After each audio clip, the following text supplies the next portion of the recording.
Loko tong mga to ah. Tara, tara, punta natin. Tara.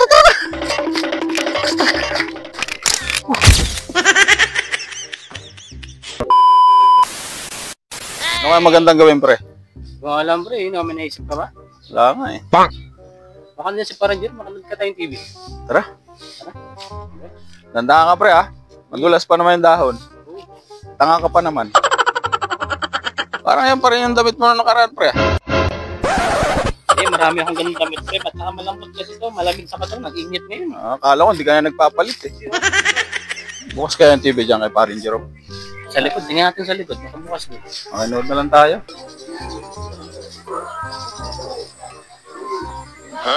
Pre, punta tayo sa tambayan, baka na yung tropa. Hindi ako ng dalawang yun, pre. Mga tanga yan, ah. May naisip ako, dali lang. May kukunin ako. Ay, abat mo. Ako na! Oh, no! Maingay. Nanonood kami. Ano ginagawa niyo dyan? Nanonood tambol. Ang buboso lang kayo eh. Loko tong mga to ah. Tara, tara, punta natin. Tara, tara.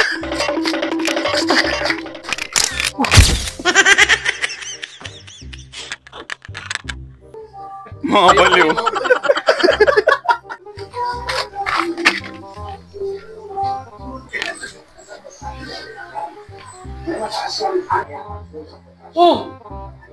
Nakabukas na naman yung TV rito.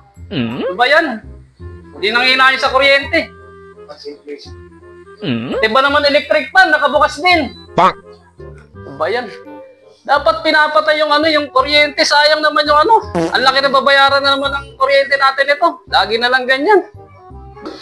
Uy! Ito pinatay yung TV. Nanonood kami dito. Ang bihira ka naman, oh.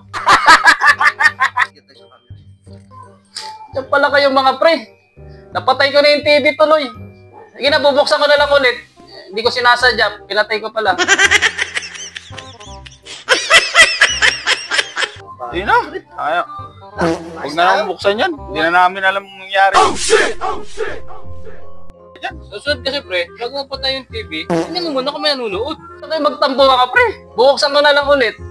Yun na, hindi ko naman alam na nanonood pala kayo. Bihira. Buksan ko na lang ha. Hindi na, pre. Huwag mo nang buksan. Oo nga, Alis na lang kami. Oo nga, kakarating lang namin eh. Oo nga eh. Wala na. Pinatay na eh. Sige, kung ayaw nyo man, bahala kayo. Aray! Naipit.